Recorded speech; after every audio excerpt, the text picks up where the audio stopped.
Hello, and welcome back to Therapist Plays Disco Elysium. Okay, I'm really excited about today's episode. We're getting another round with Evrart Claire, and this time we're actually going in with a little bit of our own leverage. Now that we've got our signatures for him submitted, we're going to see if he can give us some information on where our gun is. Aside from that, we're also going to do a deep dive into Evrart's character, and I'll talk about why I actually don't think that he's the type of person that therapy would even work on, but there is at least one perspective we can use to understand why, that can tell us a little bit about his worldview and why he is such an influential character in this world. All that's coming up in this episode, so let's jump in. Hello, and welcome back. Okay, so after our victory on the last episode, I guess you could say it's a bit of a moral victory. We can finally move forward with a tricky part of the case, which is we can face Evrart Claire. And hopefully he has more to give us now that we've sort of played ball with him. And we can kind of rest easy knowing that, like, look, Everett's gonna do what he wants and get what he wants, basically, like, with our involvement or not. That's how I read it. At least we've given the community here some sort of out that if they don't like the way that the project is going, they can say, hey, this signature is invalid. I still think Evrart would find a way to do it anyways, but yeah, like I said, we've at least, we've done what we can. So it's time to turn in the signatures, and it's time to face Mr. Claire and get back our gun and be a real detective again. So let's do that. Okay, mailbox. The dented yellow mailbox greets you with its graffito and bullet holes in the front. I don't think we've interacted with the mailbox since the very beginning. And I seem to remember, yeah, it's seen some shit. It's dented, it's got graffiti, it's got bullet holes. I mean, the mailbox is right here in the center. It's been witness to everything.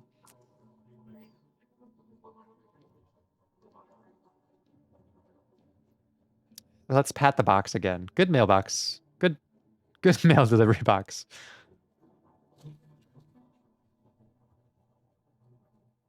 The box seems happy. I knew we'd get to use this mailbox for something. Yes, for sending mail. Yes. Let's drop the mailbox, the white envelope into You the drop mailbox. the white envelope in the darkness. It lands with a soft thud on what sounds like a couple of letters. Probably did the right thing. You can't trust that slug. That slug. Know he's going to play you somehow. I do know that. That's how I feel. All right, let's go back to Evrart. If we don't mention anything to him, he won't know before it's too late. Okay, look, I don't want to harm the mailbox, but I am kind of curious what happens if we kick it. Look, don't judge me for this. I'm only going to do one playthrough of this game. Maybe I'll do a separate one sometime later in my life for my own enjoyment. But as we near the end of the game, and I don't know how consequential this decision will be, it's not really in our character right now, so this is not canon. It is not canon what I'm about to do for this playthrough, but I really do want to see what happens. I'm sorry, mailbox. Look, I just don't think it's going to be that impactful in the grand scheme of things, like burning Tommy. Now he won't talk to us, but let's just see. Fuck you, mailbox. There is a hollow ring as you kick the box. It sounds like it's mostly empty. Your toe hurts now. Your toe has suffered damage. Oh, shit, it actually... Cool. You really showed that manipulation box. He does not actually think it's cool. Yeah, no fucking anything, shit. The lieutenant feels sorry for the poor box. He's leaning in to inspect the layers of graffito that deface it. Kim's empathy is really shining through here as well. Oh, you're being sarcastic. I get it. It was actually a dick move. Yeah, it is. The lieutenant pats the box ever so slightly. Oh, Kim. Dodged the bullet there. He must see the box as the weaker of the two, and you as a bully. Something he doesn't stand for. Completely fair. I wish we would have done that earlier in the game. It would have fit our character more. Because we've moved away from needing to enact our bulliness on other people, like using our cop profile to influence people. Yeah, like I said, not canon, this interaction. I really just kind of wanted to see what would happen. What happens if I try to make up with it and give it another pat? I've learned my lesson. I'm sorry.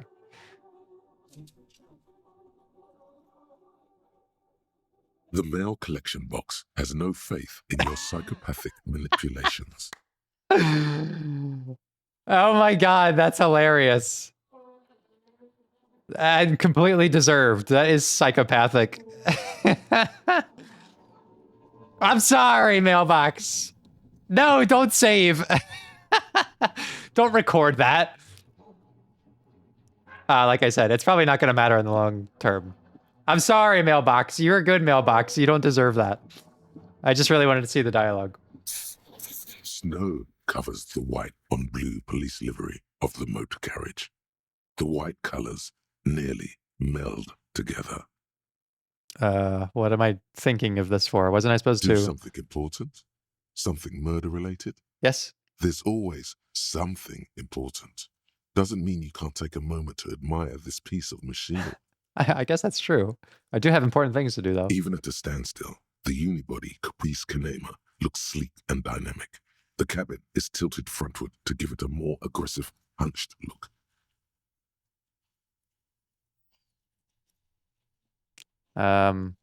That machine really puts the loco back in locomotion. Very cool. Mm-hmm. You want to take a closer look? What's it packing there? 130. I reckon that's a 7-liter V12 there. That's what? A 7-liter V12? Come on, Harry. What the fuck is this? 7.2. Supercharged. I knew that. He's trying to suppress a smug smile. Unsuccessfully. Saying these words brings him immense joy. Good, yes. You forget about the mailbox controversy, the scandal. A fine machine. Yes. An extraordinary machine. The voice acting is so good as well. You can really tell the connection he has to it. It's nice and all, but why so modest? Put some zing into it. Flare it up. Slam it down. You know what? Electrochemistry, there's beauty in neutrality. It's a bit girly right now. Good. Fit it with some proper off-road components. I like its feminine aesthetic.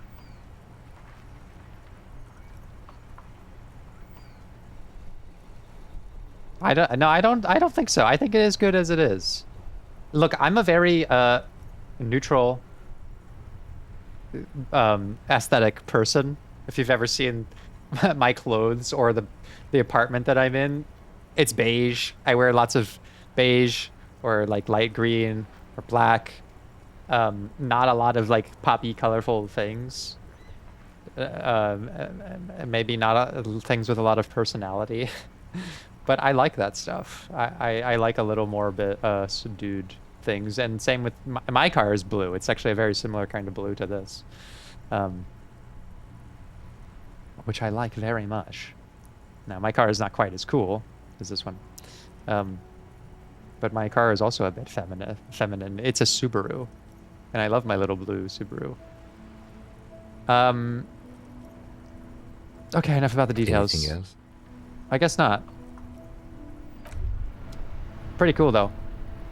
Okay, let's not get any more distractions. We gotta face off with Evrart Claire. It's time to get our gun. Okay, we're back with Evrart. And this time things I expect to be a little different. Perhaps he will be more forthcoming with some of these things that he's been withholding now that we've done something for him. You know, if nothing else, Mr. Claire is a man of conviction, and he is not really a liar. He's been pretty truthful most of the time. Like, he's never... Well, I wouldn't say never, but he's not really misled us too much. Like, he's told us, like,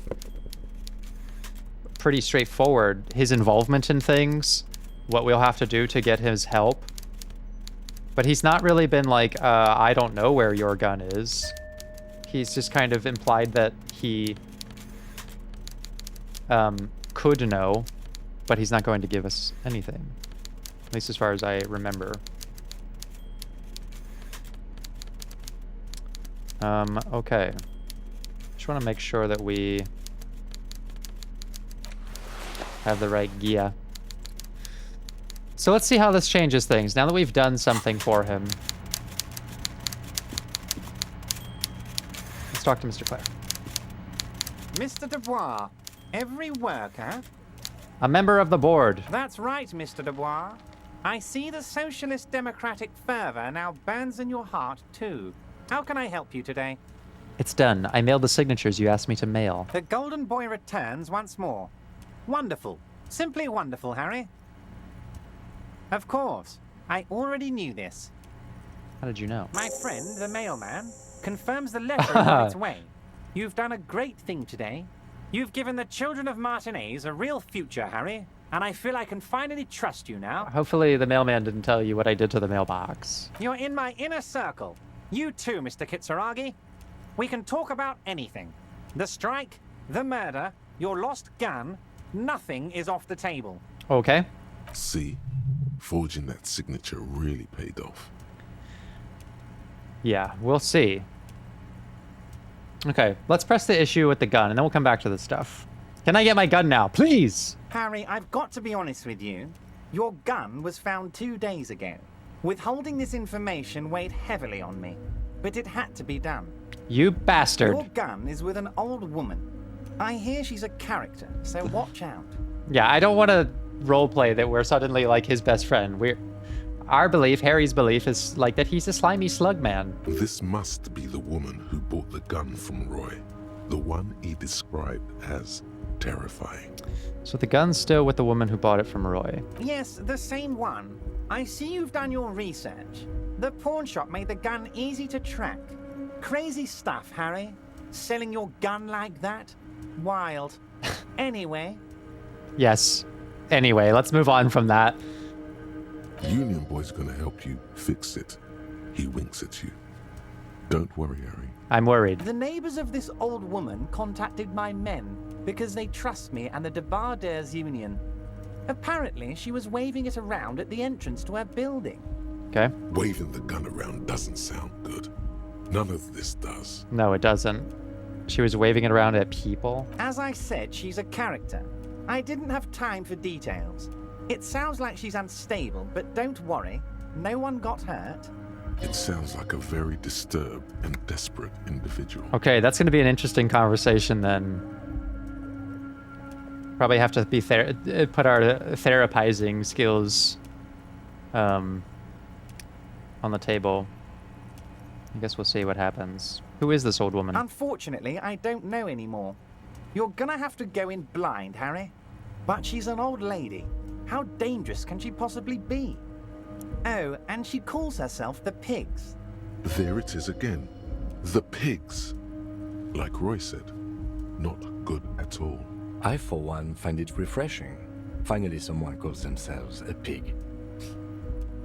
A smile flickers in the corners of his mouth. It actually sounds extremely bad, but let's not give him the satisfaction. Yeah, let's not. Can you set up a meeting? I already have. Tonight, starting 10 o'clock, near course. the old fish market on the coast. The one on the boardwalk, a little past the fishing village. Be careful, Harry. I would never set you up for anything dangerous, but you did ask for this.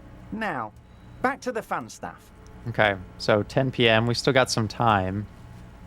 So figure out some things that we'll do. She will be there from 2200 hours till 0200 hours. Okay. More fun stuff. Seems like we already have fun stuff to do. Okay, let's talk about the signatures. I know you plan to force them out with the construction noise. Look, I've gotten what I needed from him now, and now it's time to make my point. Harry, by now you should know I would never do anything tricky like that. However, if the construction noise and limited street access makes some people consider moving... Just turn my light down a little bit. I'm getting blasted here. Then what? Well, let's just say there'll be freshly renovated buildings near the roundabout where those poor people can finally enjoy a significant uptick in quality of life. I'm talking real affordable workers' palaces. See, this is the problem I have with Claire. I even hesitate to say it's a problem. Look, he's complex.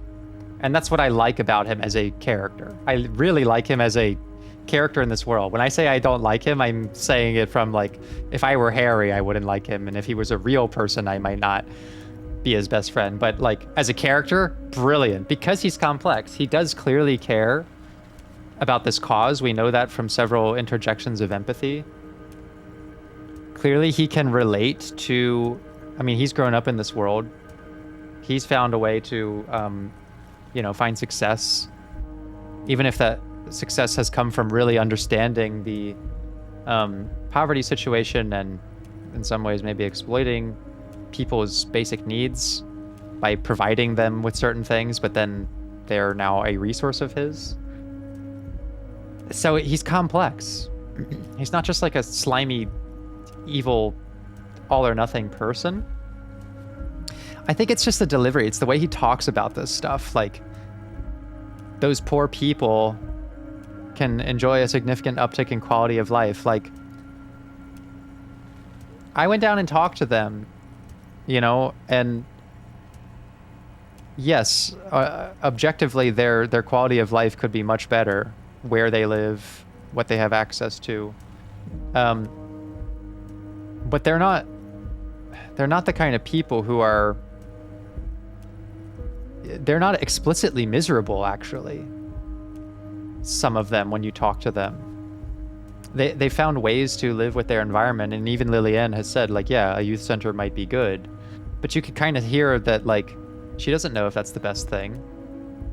What I have found from those people is that they're not like, oh, they're just too stupid and poor to know how bad it is for them. Wait till I get in here and provide them a different way to live. Then they won't live in such squalor, and they'll realize what they've been missing. And I don't know, it's just a bit like, I don't know, very ivory tower-like up here in your literal tower. He proudly spreads his hands to demonstrate the size of the palaces. They're very large. I think he can clearly relate to that experience, having gone through some version of it himself. But I wonder, has being in power and being well off at this point disconnected him from that original struggle? I don't know. Something I'm curious about. I will give you my perspective on Evrart from a what would I do in therapy with him sort of approach as we talk more with him. So the village is doomed. You were there. You saw the place. A wasteland. There's nothing left. But mark my words, officers. We are going to reset it.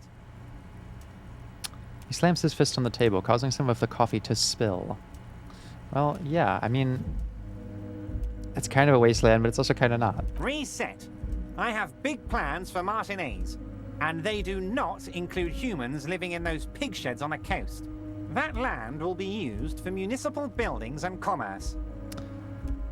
Yeah, it's this. It's like, it's dehumanizing. Like, yes, those people living in those pig sheds.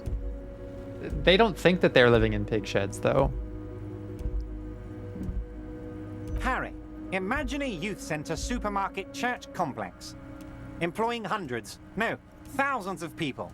The coast will be lit up with enterprise and life. All those ruins out there turned into low-income housing. Harry, enough is enough. We're taking this district back. The war was 50 years ago, for God's sake. It's time to move on. That's just why it's complex. I don't disagree. I think that there is something to be said for, like, put some money into the community and raise it up, but that somehow feels like consequential to, yes, but I'll oversee it. I'll be in charge of it. It's not going to happen without me, manipulating exactly how it goes. And he does have good intentions, clearly. But is he even aware that, like, somewhat of those intentions are, like, it's not like he's really compromising on any of his goals to get that. He's found a way in his mind to align them. Like, this is what I want, and it's what they want. But I don't know. You go down and talk to them, and it's not exactly what they want, or it only kind of is. I don't know. It's complicated. I'm not really the person to say, is he good? Is he bad? It's not really that kind of situation. He's a complicated character, as all the characters in Disco Elysium are. And I appreciate the game not making it easy to make some of these decisions, because that's what makes for compelling fiction, and for very three-dimensional characters. Let's buy in a little bit. Like, okay, so I guess that's okay. Low-income housing. If even part of that's true, then why not? I accept your salute, Harry. All of it is true. I've got the centre, I've got room for a retail complex, and in 4 years I'll get the church too. The wheels are turning, Harry. The wheels of progress. This post-war limbo, I won't stand for it. There are kids practically playing with their own feces out there. It cannot go on. There is true indignation in his voice when he speaks about the state of things, and even a touch of pain. This is what gets me. He's not lying. He really believes this. And I mean, it's not great down there. As much as I complain about, like, oh, Estelle doesn't have an outlet to express herself, and the only thing there is to do is drugs because there is no youth center and there's nothing, like, it would be hypocritical of me to sit here and say, yeah, but the one guy who's going to provide that stuff, let's not do that. But at the same time, he is a slug. He's a slug man. I don't know. It's very conflicting. The pain is true. God damn it. He's seen kids do worse than that. It's making it so hard. Why can't it just be black and white? Why can't I just caricature him and say, you're a bad guy? Because that's not life. That's not life, Brady. I knew you were up to something. Damn right I'm up to something, Harry. I'm gonna make the working man as rich as Joyce Messier. That's my job. Just like yours is to keep the peace. A true flash of anger in him as he thinks of her. Mm-hmm. This reminds me most of all of a anecdote of history that crosses over with my world of psychology. Edward Bernays was the nephew of Sigmund Freud. And he is kind of considered, like, similar to Sigmund Freud, godfather of psychoanalysis. Bernays was, like, he initiated subliminal marketing and public relations and a lot of that stuff. And one of the things that he's very famous for is he was hired by, I believe it was Marlboro, so a cigarette company, in, I guess, mid-20th century or something like that. Marlboro was making a killing on cigarettes, but they had kind of capped out their market share. And what they had discovered was, like, okay, we're not really increasing how many people are smoking. This is really before, we knew as much about cigarettes as we do. And they said, oh, well, part of the reason we're not growing is because women don't really smoke. Smoking was a man's thing. It was a status symbol. It was it was a masculine activity. Well, Marlboro wanted women to smoke. But that sort of, like, intersects with a social block, which is that, like, you can't just start marketing it to women without some sort of social movement behind it.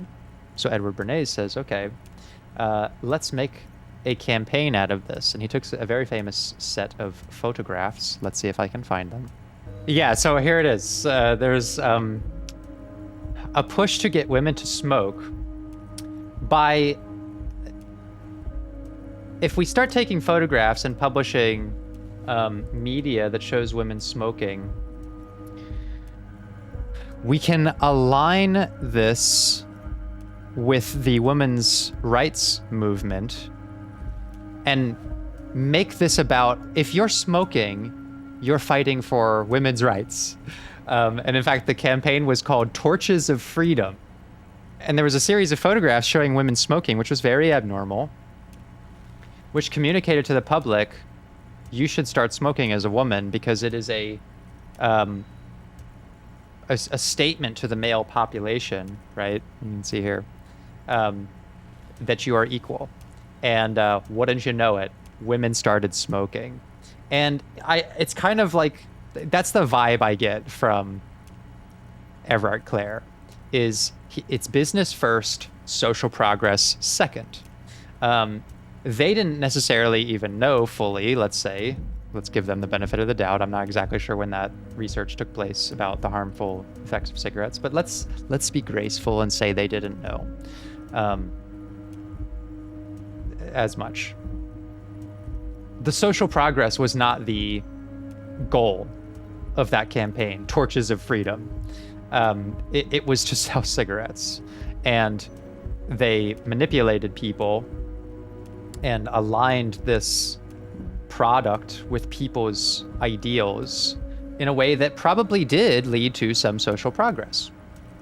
It was a statement. It did get women to feel more entitled to their own personal luxuries and participate in an economic sector. I don't know, right? Like the fall off effect, maybe there's a social change that's beneficial, but the origin of it was not social change. It was, how do we make more money? And that's just the vibe I get from Evrart Claire, which is just like real life, very complex. People often have dual motives, and they can say, yes, I do want to create electric cars for the environment. I also want to be the richest fucking person in the world, and be such a jerk about it, right?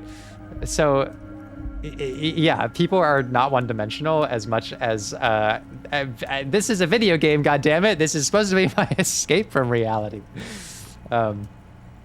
Right, I'm just being playful. I much prefer that his character is like this, because it does reflect actually real world things, and this campaign is kind of something that has been replicated over and over and over again, especially today, now that algorithms can specifically target and identify your social interests, and companies can market their products with hyper focus towards those interests and make you believe that supporting this product is supporting your political and sociological goals. It's all psychology, and it's all kind of weird and manipulative, but it's also not particularly black and white. So that's kind of my take on just the politics of this, at least. We'll talk in a second about Evrart the person. Did you order the hanged man killed? Order it? You know my men didn't kill him. They told you. It was a happy accident. You know how it is. No one takes the initiative. If I wanted him dead, I would have had to do it myself. And I'm too fat for that. Why are you so fat? Glad you asked. I've got type 2 diabetes because sugar and fat was all my mother had to give me and my brother Edgar when we were kids. Interesting. Good job too, as it made me ugly. And ugly people, Harry, are much better at politics. Interesting. This is going to be central to my analysis of Mr. Claire. what he just said. That is true. People don't trust pretty people. I guess not. What do you gain from him being dead? Why, a war, of course. I knew it! That's what I said all those months ago when I asked the question. Who benefits? Evrart Claire benefits. Is this a new revelation? I can't tell if I knew this already or if this is new. And I'm not very good at predicting the plot of things. So, but I'll take it as a win. I knew it! And what do you have to gain from a war? So that he can oust fucking Wild Pines and use the turmoil as another reason to claim that he should be in charge. Victory, Mr. Kitsuragi. I have victory to gain. We are going to start a war with the Wild Pines group and win before they even realize there is a war. I knew it! They're trained military people. Aren't you afraid for your men? Harry, we outnumber them 1,500 to 1. And that's just Martinez. With all the unions in Revachol, and with public opinion on our side, we can hold off 2 men. Or 15 men. Okay. Or the more they send, the worse it's going to look for them. They made a huge mistake hiring those guys. No one likes foreign mercenaries. The leftists hate them, the fascists hate them, even the moralists think they're in bad taste. How is this connected to the strike? Harry, there is no strike, only war. Class war. Or, in business terms, a dawn raid. Or wait. Is that when you still pay them something? Because we won't do that. Okay. We're not going to give nothing. We're going to take Terminal B away from them. The roads, the gates, the containers, that big crane, even the damn coffee maker. We're going to take all of it for the people, and fuck Wild Pines. So that's why you haven't let Joyce in? Yes. It's also why I let that midget Gaumont go. He's too nice. I can't put him through this. Plus, he knows how to get in here. That woman can't tell her tits from her arsehole. She has no chance. What? Tits from her arsehole. It's a local saying. Actually, no, it's not. Okay. Why are you telling me your plans? Because we're friends, Harry. Besides, it doesn't matter now. You can go tell her if you want. It won't change the course of events. We have a significant head start. Yeah, I can tell that maybe there's some point where I'm going to have to choose who is going to benefit, Evrart or Joyce. And I don't know yet, because he's slimy and slithery, and she's cold and suspicious. I don't trust either of them, really. It's already happening. Okay.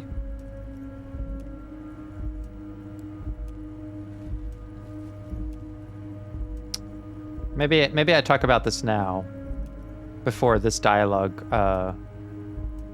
disappears. So when I think about Evrart Claire therapeutically, part of me says that, like, look, therapy is not like it's not meant to be an intrusive thing. Like, I don't think he's the type of person who would willingly go to therapy, let's say. And the reason why is something I'll say in a second. So it's not like you can really do therapy on someone who doesn't want it. It has to be a willing sort of thing. Now, I've given you guys examples before of times where the person I'm talking to does not want therapy. Let's say they're court ordered to be in therapy with me. And, you know, you can kind of... If someone doesn't want it, I'm not going to, like, force them to do these therapeutic methods or something. I'll just be very humanistic with them and relate to them, and that is its own kind of therapy, Rogerian-styled humanistic therapy. It's not so much centered on interventions and self-discovery and these sorts of things, but providing unconditional positive regard for someone, which can be therapeutic. Having a space for them to talk to someone who does not have ulterior motives is a style of therapy. And it's not really objective-based, like, let's find out why you're thinking this way and modify behavior. Therapy is a wide range of things, right? I don't think Evrart needs that. For the person who is resistant to therapy, but with a bit of that Rogerian humanistic approach, they may start, and it's always happened with me, okay, not always, but lots of times when you go at that approach, eventually when they warm up enough, they become interested in sharing what's going on in their life and then wanting to work on more objective-based things, let's say. Evrart doesn't really need that. He's not interested really in, he doesn't need an empathetic listener. And I don't think that he believes that any of his objectives are unattainable outside of his own personal intervention. So that's like my setup to this, where I would say that he's not really the kind of person you would have land in therapy to begin with. However, let's just analyze him in the scope of psychological observation. The main thing that comes to mind for me when I talk to Evrart is the concept of the locus of control. And the locus of control, locus is I believe it's a Greek word, could be wrong about that. That means places of control. And the idea is basically like how we narrate the things that happen in our lives. Where do we assign what we were in control of and what we weren't? So just for example, let's say that I'm late for work. How does my brain start to rationalize why that happened? What's the chain of events? And there's two kinds of locus of control, and people can be a mix. But in the extremes, there's an internal locus of control and an external locus of control, places of control, right? So internal people will often look to themselves as I was in control of everything. So if I'm late for work, the way someone with an internal locus of control is going to narrate that is by saying, well, I didn't set my alarm early enough. I didn't get enough coffee. I was distracted on the road and paying too much attention to the traffic. I was driving too slow, whatever, right? They're going to look to themselves and their decisions before including other factors. The external person is going to focus more on, my phone didn't ring loud enough. There was traffic on the road. I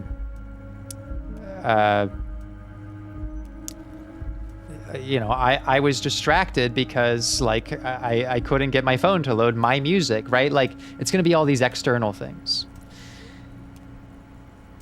And so at the end of the day, when things happen to you, in my field right now, it's like, why did you relapse? What I'm listening for is people who might say, well, I made all these bad decisions, okay, more internal, or it was all of these things around me that caused the relapse, more external. Now, if your instinct is to think that, oh, well, the people who are external are just blaming everything on everything that themselves, surprise, you might have a very internal locus of control, because you cannot fathom someone who thinks that way. Well, of course, everything is in your control. It's your responsibility to make these choices. The spoiler is that no, one is not objectively better than the other. They're both dysfunctional in the extreme. Because there are positive things, yes, about being internal, meaning that, look, if everything is your decision, you tend to have more self-driven initiative because you believe, look, if something's going to happen, it's going to be by my decision, which makes for higher personal ambitions usually. They can be good leaders because they're kind of control freaks. When they accomplish something good, they feel great because they look at the accomplishment and say, yes, every decision I made led to this. So they are quite self-driven and feel very capable. However, the reason it's dysfunctional in the extreme, like I said, most people are a mix of both things. Think about the consequences of everything being under your control. Yes, when you accomplish something great, you feel like you're on top of the world and you were the mastermind of everything. when something goes wrong, the internalized person thinks very negatively about themselves. They tend to be perfectionists, and everything that went wrong was my fault. And they have a very hard time including things that were actually not their fault. And many people suffer from this personalization. It's a cognitive distortion, where it's not your fault at all, actually. It's all these other things, but you will blame yourself anyways because it actually is all my fault. Every decision is my own, right? While they tend to be very self-driven and ambitious, they have a very hard time asking for or receiving help from other people, which is its own limitation. When people offer them help, they often don't feel like they deserve it. What have I done to deserve this? It's all I, right? It's all self-centered. And so, yes, they tend to take more accountability, but they often overtake accountability to the point of self-sabotage. So it's not great to be highly internal. Now let's look at the external person. They usually start with external factors. So some of the benefits of that are they're very resilient. When something bad happens, they are much more accepting because they may say, well, it's fate or faith, or I couldn't do anything about this, so I'm not going to assume all the blame. And they tend to bounce back easier from that. This was never in my control. It's okay that this happened. They can be a different kind of leader beneficially because they don't feel like they have to control everything. They sort of trust other people easier. I trust that you're going to make the best decision because it's not like my personal decision overrides everything. I'm an external thinker, right? Let's say. They tend to be a little more collectivist, team-oriented, and happy to ask for, receive, and feel deserving of help. It's kind of the inverse of the internal person. So those are some benefits, right? They may have generally more mental stability. The negatives of the external are that, yes, they could be quite blameful. When things go wrong, they very rarely look to themselves as the problem. They have a hard time accepting praise, compliments, or seeing their own accomplishments because even when something goes well, they struggle to own it and they say, no, it was this and that and all these other things, right? So they tend to have lower self-esteem for that reason. So like there's just benefits and drawbacks to all of it. Nowhere in there is it better to be extremely internal or extremely external. What you want is to find a balance of both where you can sort of adopt the virtues of both and get rid of the negatives of both, right? Now, people who develop extreme personality, like let's say narcissism, they have all the bad ones. They take credit for everything. They're highly self-driven, but then when something goes wrong, they're extremely blameful. All the good stuff is internal, all the bad stuff is external. It's like malignant, right, on someone's personality. So we want to be we want to have a balanced locus of control. Me personally, it can vary depending on the subject, okay? Creatively, let's say, I'm much more of an internal locus of control type person. I want to, be in charge of like whatever it is. Not always to my benefit because it's not like my ideas are always good. They're often not, right? But it's my awareness of that helps me understand, okay, like you need to accept other people's input more and ask for help. And it's something I've worked on, right? So I'm trying to get more balance in that. But creatively, I can tell that, like, look, if I have a clear vision for something, then, I tend to fall on like, but let me tweak it this way, However, when it comes to certain things like health, I can tell that I'm very external because my brain goes to, you can do all this great stuff, you can diet, you can exercise, you can take good care of yourself, and you could still get a life-threatening disease and you'll have had no control over it. And it's a very defeatist, sort of cynical view of health that is also not beneficial, right? So my work is to identify things I am in control of and try to be more internalized about some of those things. So it's getting to know yourself a little bit too, right? And finding out where you need to compensate with the other one. And you just tend to have perspective on different things, right? Let's come back to Mr. Claire. He strikes me as someone with a highly, perhaps dysfunctional, internal locus of control. Maybe even towards that narcissistic thing that I was talking about, where for some critical things, he's much more blameful of other people, negative things, but for like, who can design this new future? Anyone but myself. It can be no one else but me, right? It's that kind of mentality. You know how it is. No one takes the initiative. If I wanted him dead, I would have to have done it myself. Like, it's so biased towards like the internal locus of control. And not only if we're in the extreme, do we think of ourselves that way, but we also look at everyone else that way. If I'm highly internal and I think everything is under my control, and if I make a mistake, it's my fault, and if I do well, it's my fault. If you make a mistake, it's your fault. And it's you who has to take initiative, because it's all you. Like, you tend to apply that perspective to everyone else and not see the nuance of that, right? So he also does not have a lot of faith in other people. He didn't have faith in us unless he had us under his thumb.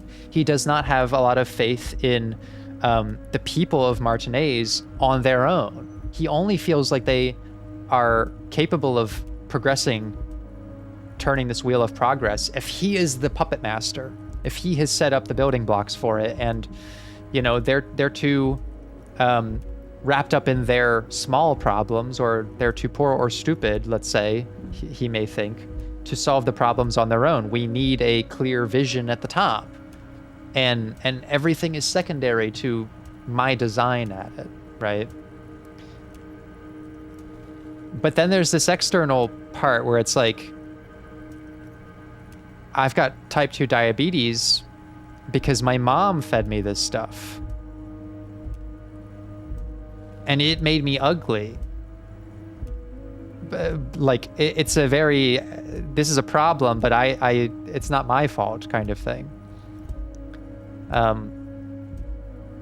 Which is why highly internalized people who are eager to deflect blame are great politicians, let's say, with that little sprinkle of narcissism, because of this very reason. They get to take all of the credit for the good things, they take none of the credit for the bad things, and everything that goes wrong is a conspiracy, and everything that goes right is an expertly crafted plan.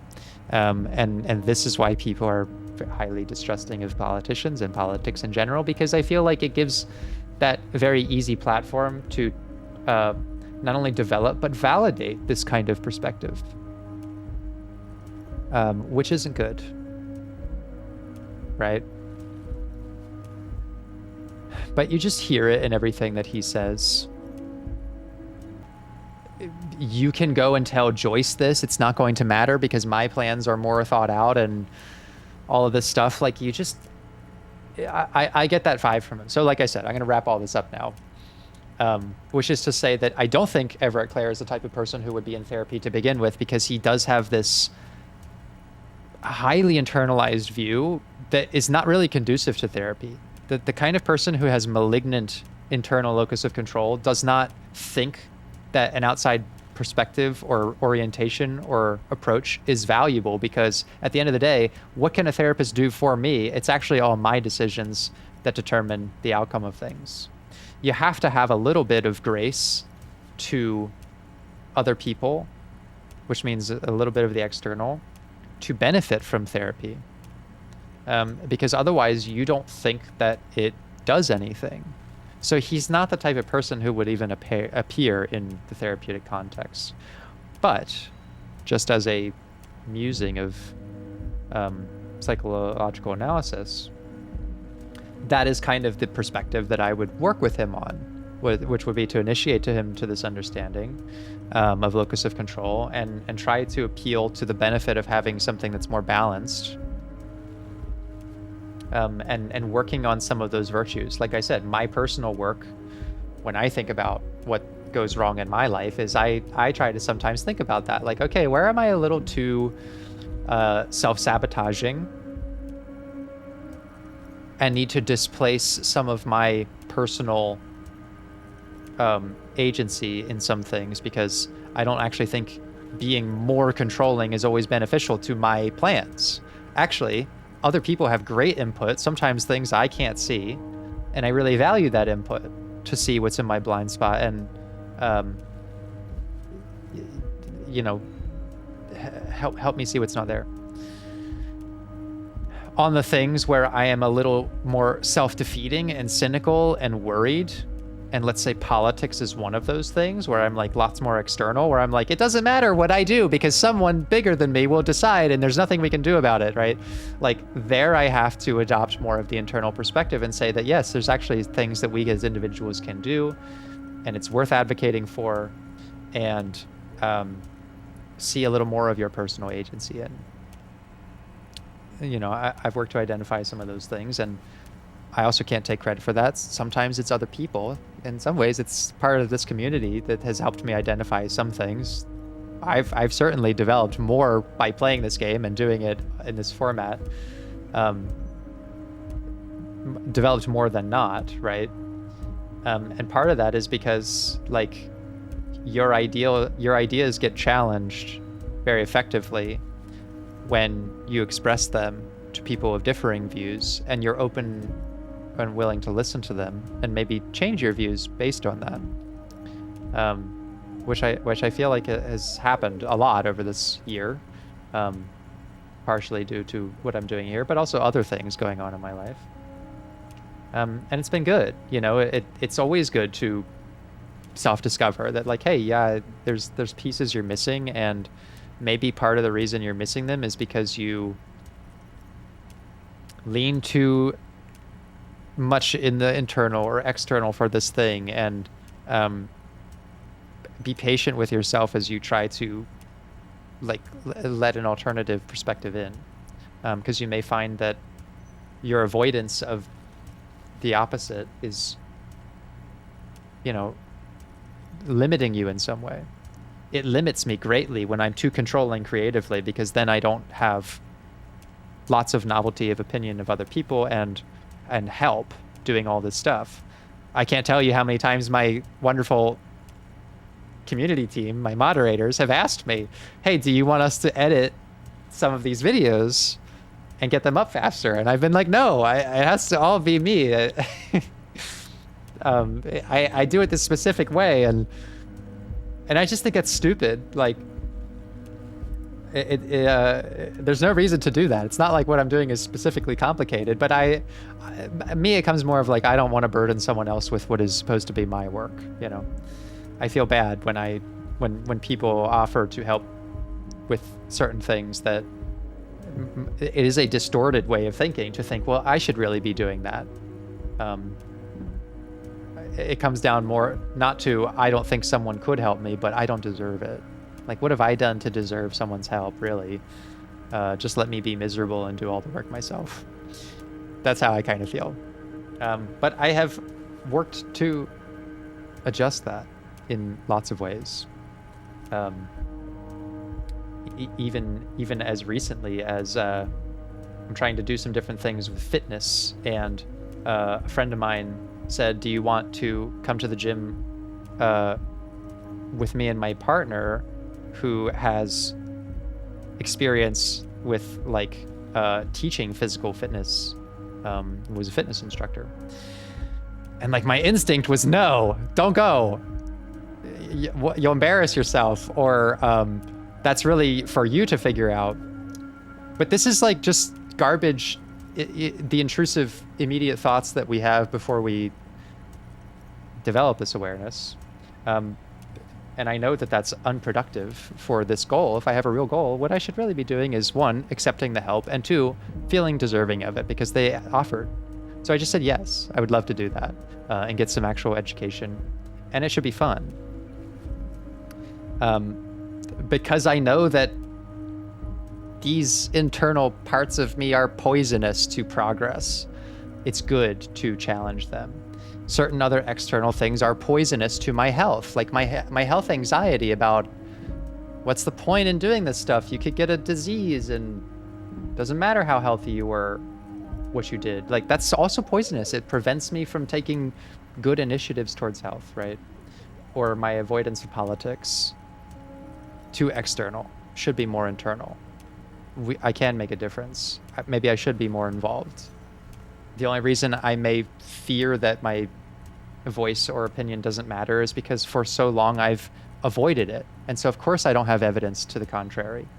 But if you wade into that, you realize, oh, okay, like being more aware and attentive can make you feel like you have more input actually, and might push you in that direction. And there's all kinds of reasons for why we develop these perspectives.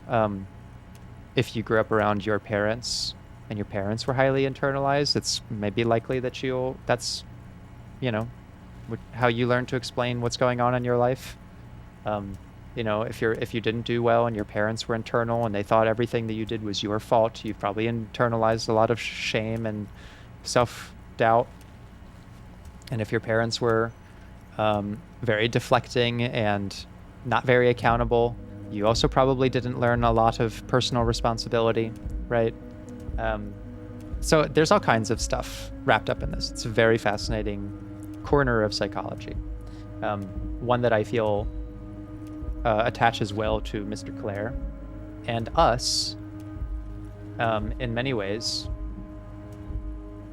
But all of this is to say, someone would have to convince him that it is worth listening to someone else, and that being 100% in control of everything also has downsides, as does avoiding control in everything, right? So it's all about balance, as with most things.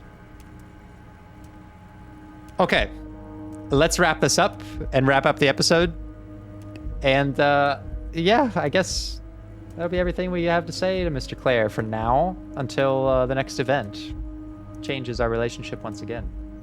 Who killed the hanged man? No idea. Could have been his own mother for all I know. If you ever find the guy, give him a big fat kiss from Evrart Claire. Couldn't have done it without him. A guy, huh? How do you know it's a guy? I don't. I told you it could have been his own mother. I'm pretty sure it wasn't anyone from the Union. Maybe it was the mob. Or maybe he killed himself because he was a closet socialist. Truth is, I simply don't know. How many of you guys are there in the Union? 2,372.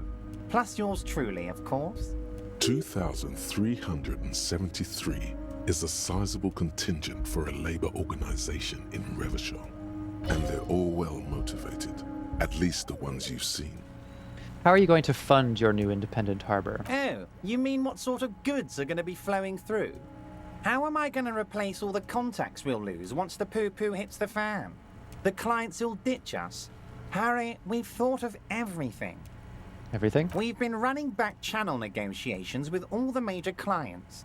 I think the company will be unpleasantly surprised to see how many of them stay loyal to Martinez and to the new competitive contracts we can offer. Yeah, this is all, yeah, like, I've accounted for everything. And you can even hear when what he said here, I couldn't have done it without him. To me, it's like, it's not like someone offered him help and he took it. He's kind of sarcastically saying, oh yes, I couldn't have done it without him. But really what he's saying is his death, which was probably his own fault, maybe he killed himself because he's a socialist, was something I took opportunity over. Like, he doesn't really believe this, that it's not like someone offered him help and he took it, which would be external. It's like I seized a moment of someone's poor decision making. So you can kind of see where I'm getting at.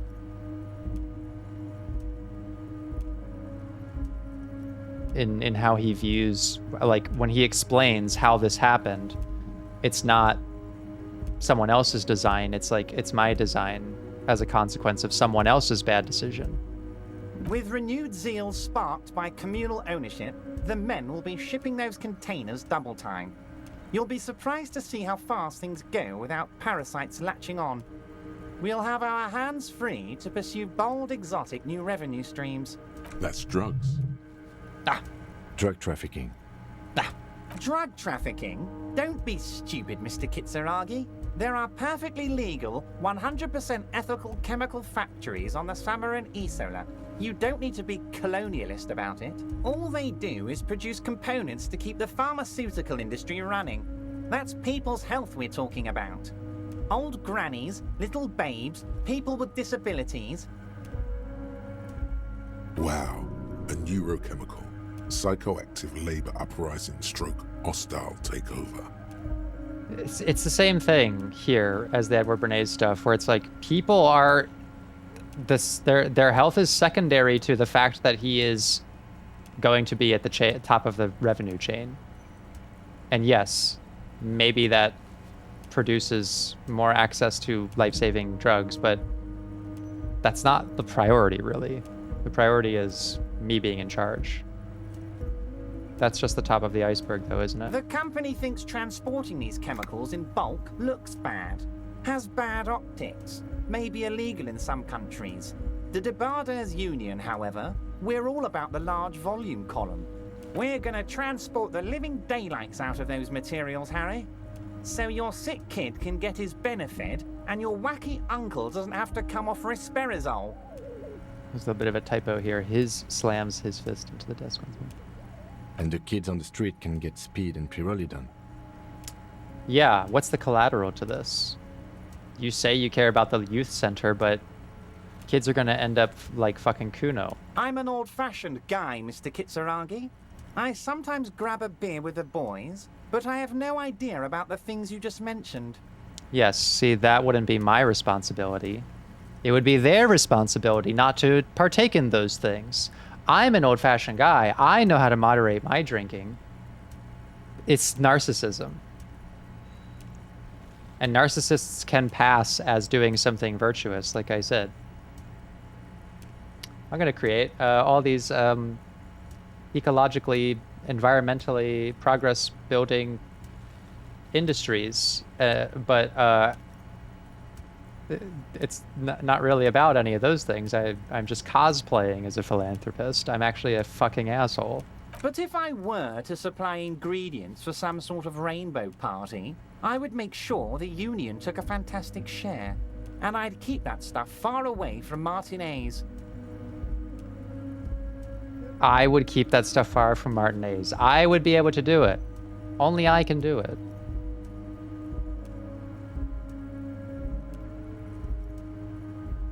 And he's not worried about the collateral because he really believes this. He really believes that this is in his control. Even though it probably isn't. Like, the kids will find a way. Is Ruby helping you secure this fantastic share? Harry, if I was supplying raw materials to drug manufacturers, I would need an army of rubies. Understood.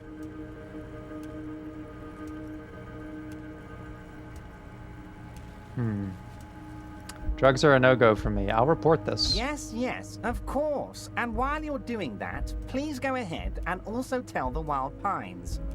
I want to hear them squeal from the indignity. You slimy, sluggy man. He has no faith that our doing something with this would matter because he's accounted for it. Nothing in his features betrays any concern. Yeah. Anyway, let's not focus on the sensationalism of the drug trade. This hypothetical drug trade is all anyone ever seems to be interested in. It would only be a small part of the harbor's turnover, just like the harbor is, but a small part of Martinez. So is there a trade or isn't there? Let's look at the big picture. Martinez as a Now whole, he's really sounding like a there are politician. little girls out there with dreams of making music. Young mothers who want to start businesses. Models who want to walk catwalks and steel welders who want to weld steel.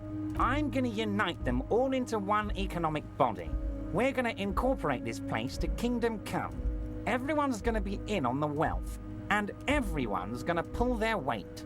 Let's keep focusing on the drug trade. He was almost admitting to it. Yeah, hold on. I don't want to look at the big picture. I want to look at the drug trade you almost admitted to.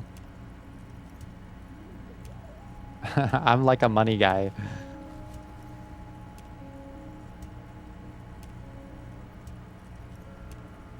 Yeah, let's press him on that. No, Harry. That's boring. All right, it's gone. The hypothetical raw materials trade is off the table. It's such a small and insignificant slice of revenue, I'm cutting it. Good. Boys, Harry felt queasy about it. We're not doing it. Can we talk about my beautiful incorporated Martinez and its many-sided business ventures now? This bold new vision of incorporated socialism I'm offering? Yeah. So this is one time where the boring option is actually not what I feel. I think it is actually well within our purview to express an opinion here, which is yeah, that this intersects with our passions but also our duty as a cop. I'm not feeling a whole lot of Revachol here, not enough flags or kings. I'm not really sure what this means because I'm not super studious of the lore. But I don't really want to endorse any of these other things, nor do I want to be a flake, so I'm just going to say this one. Harry, the future I have in store for Martinez will have all the macho aesthetics you love so much. The crowns, the guns. I will even slip in a skull and bones for you, my friend. Yeah. Maybe this implies, like, that's not the Revachol I know kind of thing, but I don't know. I just didn't have a lot of good options there.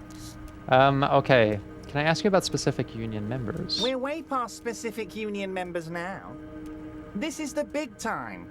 We're talking about the future of Revachol here, Harry. You can bother Leonard with that. He loves to run his mouth on such matters. But I'm in big-time mode, Harry. Yeah. There's something different about him now. He's more vibrant, more alive in his big-time mode. Yeah. Because everything is under his control. Everything he planned for is worked out. Well, we'll see about that, Mr. Claire, when I solve the case. Great, Harry, great. I think we've truly built a bridge between Martinez and Jamrock today. We have united the RCM and the Debarders Union. This has been so great. I'm sorry we don't have more fun things to do together, but if you ever feel like bouncing something off me, my door is always open. Okay. I don't think there's anything else to really explore a value to the case. Let's just see. I'm always happy to educate. Very nice, Harry. Most certain. By all means, Harry. What's on your mind? I don't know what that means, Harry, but I love it. I love your initiative. Knowing you're out there keeping things running lets me focus on the big picture stuff. He's a big picture man with his big boy pants. Don't even tell me what was going on. Alcoholic brew, stronger, stopped it, strike. I'm just gonna let you surprise me, Harry. Okay, well, it got us a skill point. Well, that was a very involved conversation with Mr. Claire, and it kind of went how I expected. Which is to say, we at least know where our gun is, and we have to do the legwork to get it back.